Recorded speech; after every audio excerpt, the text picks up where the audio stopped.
Assalamu alaikum. Today I'm going to debunk rationality rules and his argument against God using the omnipotence paradox. So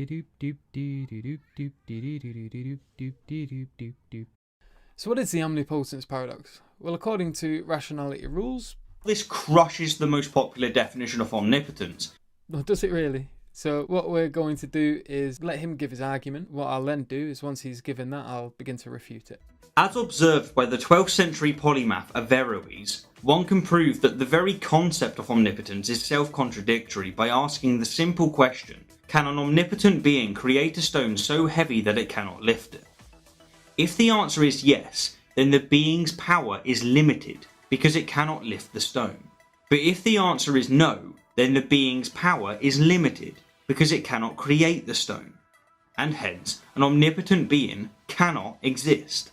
So it's probably interesting to note at this point that Averroes was a Islamic theologian. He wasn't an atheist superstar, which is interesting point number one. Never mind the guy that introduced the argument for a moment. Let's move to the argument itself. The question is, can God create a rock so big that he couldn't lift it? Now the first part of the sentence, no problem with it at all. Can God create a rock that's so big? Yeah, of course he can. If he's all powerful, as we're presupposing, then he can create a rock as big as he wants. The problem is with the last bit, that's so big that he couldn't lift it. The problem with this part is that it presupposes an anthropomorphic God. In order to talk about God lifting anything, you have to imagine him to be bodied, which means you have to imagine him to be a finite spatial being. Not only that, he has to be subject to gravity and on something like a planet or something, in order to be able to lift that thing above his head. This is ridiculous because this is not the definition of what God is. God is referred to as infinite, not as finite, as unique, as not like anything that's in creation. So you can't use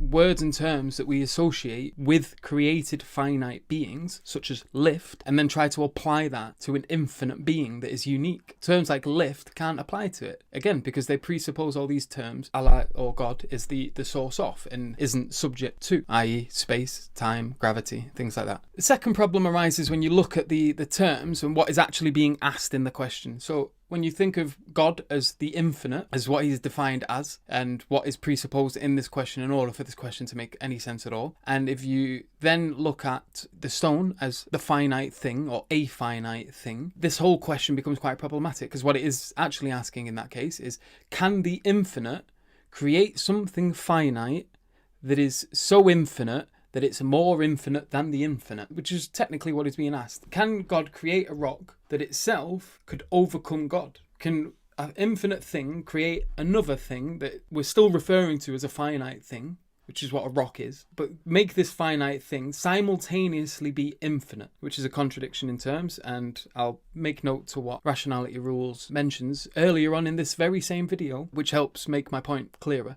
So highlighting again the problem with the question itself, it's asking strange things. It presupposes contradictions within its logic in order to then establish a contradiction in its answers. And then it uses the contradiction in its answers to go, haha, God doesn't exist, look at that. But the only reason the contradiction in the answers existed in the first place was because of the prior contradictions in the internal logic of the question. You can't use this as definitive proof of debunking of the idea of an omnipotent being. Third problem is, if God is infinite, and let's grant that you can make a finite thing infinite, or make another infinite thing, despite the problems being highlighted in the second point that I've just made, we'll ignore that for a moment and we'll say, okay, let's say that isn't an issue and we'll allow it. Can God create a rock that's so big that it overcomes God?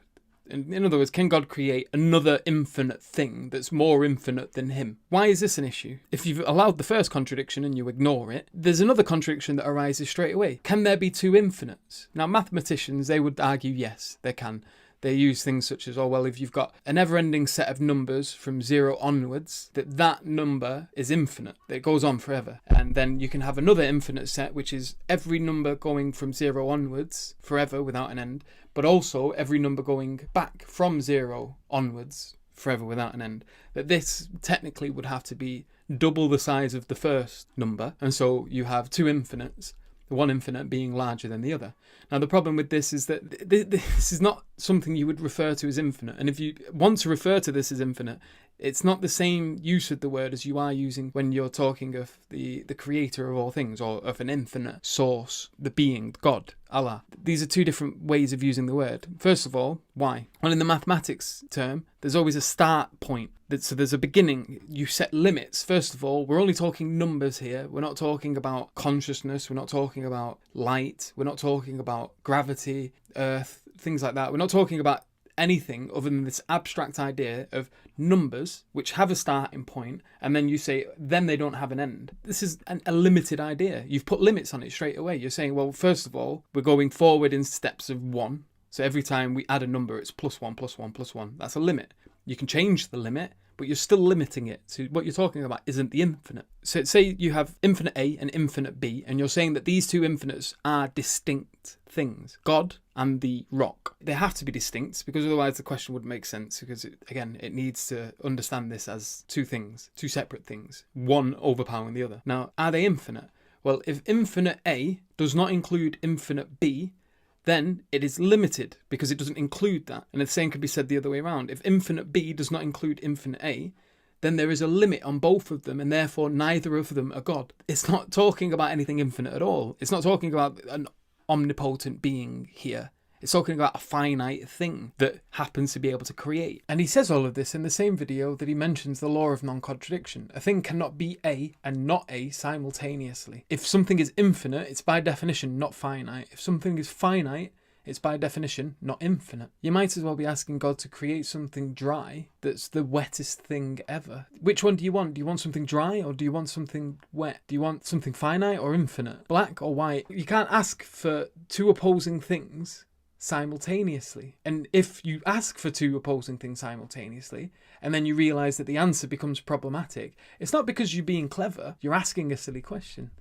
So to conclude, there's 3 problems here. The first one is the anthropomorphizing the idea of God. So the fact that this question itself requires that you imagine God as a finite-bodied thing in order for the question to make sense. That is itself a contradiction. If we've already established, specifically from like a Judaic and a Islamic perspective, that God is an infinite being, that he doesn't have a body, he's not a man. This question, it doesn't make sense. Not to mention the fact that it requires you to say God is limited because he can't limit himself. It's a silly statement to make. It doesn't make any sense. The second contradiction is that you're asking here whether or not God can make a finite thing infinite. You're asking for, again, another contradiction. You're asking for God to make something A into not A, while simultaneously still being A, which is, again, a contradiction. A thing cannot be A and not A at the same time. Last of all, it also requires for you to imagine that there's a possibility of there being two infinites. Because if God's infinite, if this rock is supposed to be able to overpower God, it needs to be greater than the infinite, which again is a contradiction. The infinite, you can't get anything bigger than it. It's that which has no limits. And if you're saying that can something be bigger than the infinite, that again requires you to imagine that there's a limit around that infinite, and in which case it ceases to be the infinite, and so it ceases to be God. There's 3 contradictions here. You're asking in each sense that A be simultaneously A and not A at the same time, and as I'll show you now, rationality rules us and think that this is possible, or that we should allow this, that the law of non-contradiction is a genuine law we should be abiding by. So the fact that he mentions this at the beginning of the video and then goes on to just completely neglect that with his very first refutation of the idea of a god when he's attacking omnipotence just shows his inconsistency. So let's have a look at what he says about the law of non-contradiction, and we'll wrap up there. If Russell was to assert that between Earth and Mars there is a microscopic teapot orbiting the Sun, then, in this case, it might well be impossible, or as good as impossible, to prove the negative. But if Russell was to also assert that the teapot is both entirely made of china and entirely made of steel, then we can prove the negative, because this concept violates the law of non-contradiction, which states that contradictory statements cannot both be true in the same sense and at the same time. Nothing can be made entirely of china and simultaneously entirely of steel. This isn't possible, and hence, by proving the negative, we can prove the non-existence of such a teapot. Okay, well, if this is the case, then you can't ask God to be limited, because if you are, then you're asking him to be exactly what he isn't, while simultaneously still asking him to be God. It's like, oh, well, you're not strong because you can't be weak. So no, you can't refer to this as a crushing defeat of omnipotence or of God or the concept or the idea or the reality of it, because it doesn't even understand the concept in the first place. It's riddled with presuppositions and suggestions which clearly point out that you're not talking about God. And we'll leave it there. Thank you for watching. Please don't forget to like and subscribe. Follow me on Twitter at Yusuf Ponders. Check out my website, ponderingsoul.blog. And other than that, we'll see you next time. Assalamu alaikum. Don't forget to subscribe.